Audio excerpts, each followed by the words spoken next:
Breaking news সকাল ১১টায় জুলাই গণঅভ্যুত্থানে আয়োজিত শহীদ পরিবারের সাথে মতবিনিময় শেষে পে স্কেল নিয়ে সাংবাদিকদের প্রশ্নে একে বললেন প্রধানমন্ত্রী। নবম পে স্কেলের আজকের গুরুত্বপূর্ণ নিউজটি শেষ পর্যন্ত দেখুন। এই চ্যানেলটি সাবস্ক্রাইব করে রাখুন। আপনি একজন সরকারি কর্মচারী হয়ে থাকলে নবম পে স্কেলের সকল নিউজ এই চ্যানেলে সবার আগে পাবেন। জুলাই গণঅভ্যুত্থানে শহীদ পরিবারের স্বজনদের অশ্রু সজল সম্বর্ধনা ও রাষ্ট্রীয় প্রতিশ্রুতির মধ্য দিয়ে এক আবেগঘন পরিবেশের সৃষ্টি হয়েছে। রাজধানী ঢাকায় অনুষ্ঠিত এই সংবেদনশীল মতবিনিময় সভা শেষে জাতীয় বেতন স্কেল, পে স্কেল পুনর্গঠন সংক্রান্ত এক প্রশ্নের জবাবে নতুন পে স্কেল ঘোষণার বিষয়ে সরকারের সুনির্দিষ্ট অবস্থানের কথা পুনর্ব্যক্ত করেছেন প্রধানমন্ত্রী। তিনি স্পষ্ট করেন যে জুলাই গণঅভ্যুত্থানের বীর শহীদদের আত্মত্যাগ ও নতুন বাংলাদেশ গড়ার অঙ্গীকারকে সামনে রেখে দেশের অর্থনৈতিক স্থিতিশীলতা বজায় রাখার পাশাপাশি সাধারণ ও শ্রমজীবী মানুষের জীবনযাত্রার ভারসাম্য রক্ষার সরকার ধাপে ধাপে প্রশাসনিক ও অর্থনৈতিক সংস্কার বাস্তবায়ন করছে। নতুন পে স্কেলের গ্যাজেট প্রকাশ ও বিস্তারিত সুবিধার সুস্পষ্ট রূপরেখা তৈরি করেছে অর্থ মন্ত্রণালয়। দীর্ঘ প্রতীক্ষার পর প্রস্তাবিত এই নবম পে স্কেল নিয়ে সরকারি কর্মকর্তা ও কর্মচারীদের মধ্যে ব্যাপক আগ্রহ ও উদ্দীপনা তৈরি হয়েছে। জীবনযাত্রার ক্রমবর্ধমান ব্যয় এবং মূল্যস্ফীতির চ্যালেঞ্জ মোকাবেলা করতেই কিন্তু দীর্ঘ ১১ বছর পর এই সমন্বিত বেতন কাঠামো ঘোষণার পথ সুগম করা হয়েছে।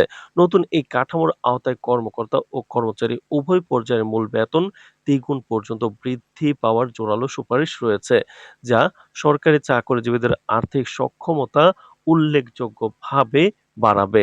আগামী ১৫ আগস্ট আনুষ্ঠানিকভাবে সরকারের চূড়ান্ত গ্যাজেট বিজ্ঞপ্তি প্রকাশ করার পরিকল্পনা গ্রহণ করা হয়েছে।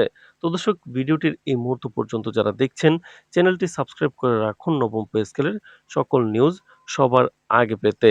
তো দর্শক, নীতিগত সিদ্ধান্ত অনুযায়ী নতুন এই বেতন কাঠামো চলতি আগস্ট মাসের বেতন থেকেই হিসাব করা শুরু হবে এবং সকল সরকারি, আধা সরকারি ও স্বায়ত্তশাসিত প্রতিষ্ঠানের চাকরিজীবীরা এর আওতায় আসবেন। গ্যাজেট প্রকাশের প্রশাসনিক কাজ চলমান থাকায় আগস্টের বেতন হয়তো নির্ধারিত তারিখে পুরনো কাঠামোতে তোলা হতে পারে। তবে পরবর্তীতে প্রজ্ঞাপন অনুযায়ী বকেয়া এরিয়ার অর্থ বর্ধিত মূল বেতনের সাথে একযোগে কর্মকর্তা-কর্মচারীদের ব্যাংক অ্যাকাউন্টে জমা করার রূপরেখা রাখা হয়েছে।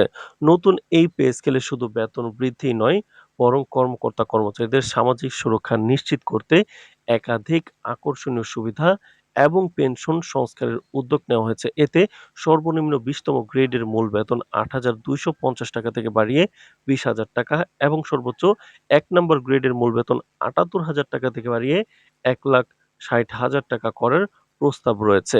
সেই সাথে সর্বোচ্চ ও সর্বনিম্ন বেতনের বৈষম্য হ্রাস করে অনুপাত 1:8 এ নামিয়ে আনা হচ্ছে। অবসরপ্রাপ্ত কর্মচারীদের দুর্ভোগ কমাতে পেনশন ও গ্র্যাচুইটির হার কয়েক গুণ বাড়ানো হচ্ছে, যেখানে বয়স্ক অবসরপ্রাপ্তদের চিকিৎসা ভাতা বহুগুণ বৃদ্ধির বিধান যুক্ত হয়েছে। মূল বেতন বৃদ্ধির ফলে অবসরোত্তর পেনশন সুবিধা উল্লেখযোগ্যভাবে বৃদ্ধি পাবে, যা সরকারি কর্মচারীদের ভবিষ্যৎ জীবনকে আরও স্বাচ্ছন্দ্যময় ও নিরাপদ করে তুলবে। অনুষ্ঠান শেষে উপস্থিত সাংবাদিকরা দেশের বর্তমান অর্থনৈতিক পরিস্থিতি এবং সরকারি কর্মচারীদের বহুল প্রতীক্ষিত নতুন পে স্কেল বা বেতন কাঠামো বাস্তবায়ন নিয়ে প্রশ্ন উত্থাপন করলে প্রধানমন্ত্রী অত্যন্ত কৌশলগত ও দায়িত্বশীল বক্তব্য প্রদান করেন। তিনি জানান, দেশের বিদ্যমান মূল্যস্ফীতি নিয়ন্ত্রণ এবং সামষ্টিক অর্থনৈতিক শৃঙ্খলা ফিরিয়ে আনাকে এই মুহূর্তে সর্বোচ্চ অগ্রাধিকার দেওয়া হচ্ছে। তো দর্শক, ভিডিওটির এই মুহূর্ত পর্যন্ত যারা দেখছেন, চ্যানেলটি সাবস্ক্রাইব করে রাখুন নবম পে স্কেলের সকল নিউজ সবার আগে পেতে। তো দর্শক, প্রধানমন্ত্রী তিনি জানান, দেশের বিদ্যমান মূল্যস্ফীতি নিয়ন্ত্রণ এবং সামষ্টিক শৃঙ্খলা ফিরিয়ে আনা হচ্ছে। বেতন কাঠামো পর্যালোচনা ও পে কমিশন গঠনের বিষয়টিকে সরকার ইতিবাচকভাবে বিবেচনা করেছে। তবে অর্থনৈতিক সক্ষমতা এবং সাধারণ মানুষের উপর এর সম্ভাব্য প্রভাব নিয়ে বিবেচনা করে সমন্বিত নীতিমালার আলোকে এই বিষয়ে চূড়ান্ত সিদ্ধান্ত নেওয়া হবে। তো দর্শক, চলতি আগস্ট মাসের বেতন থেকে পে স্কেল কার্যকর হতে যাচ্ছে এবং পে স্কেলের সর্বশেষ মিটিংও হবে। তো সকল আপডেট পাবেন, চ্যানেলটি সাবস্ক্রাইব করে রাখুন।